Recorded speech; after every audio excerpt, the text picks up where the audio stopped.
কথা বলতেছি, আমি কথা বলতেছি, চুপ থাকেন। এতক্ষণ পর্যন্ত ধৈর্য ধরছি, আমার আপনারা যত লোক আছে তার চেয়ে আমার ফোর্স বেশি আছে। আমি এখনো বল প্রয়োগ করতেছি না, আপনাদের জন্য আমি নির্দেশ দিতেছি।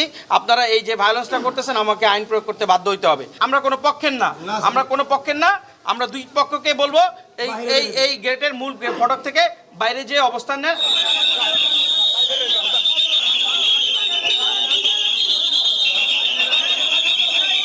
আমি এতক্ষণ পর্যন্ত ধৈর্য ধরছি, আমার আপনারা যত লোক আছে তার চেয়ে আমার ফোর্স বেশি আছে। কিন্তু আমি আপনাদের উভয়ের সম্মানার্থে আমি এখনো বল প্রয়োগ করতেছি না। আমি সিআরপিসির 177 থেকে 127 থেকে 100 যেই 34-এর ভিতরে যে রুলসগুলো আছে এগুলো আমি অ্যাপ্লাই করা শুরু করব।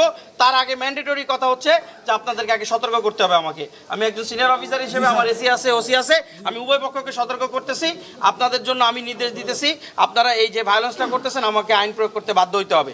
আপনারা এখন দুইটা পক্ষ, যেহেতু আপনারা দুইটা পক্ষে বিভেদ হয়েছেন, আমরা কোনো পক্ষের না, আমরা কোনো পক্ষের না।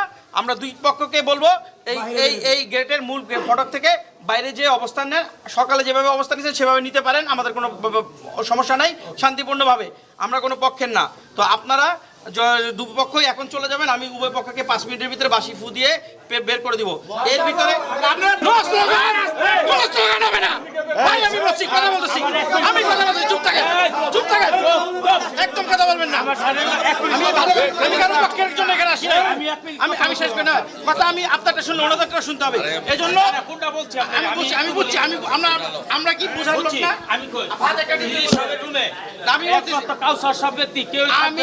আমরা থাকবো আর কেউ থাকবে না, আমরা থাকবো আর কেউ থাকবে না, বের হয়ে যাবে। বাসি ফুদাও, সবাই বের হয়ে যাবে।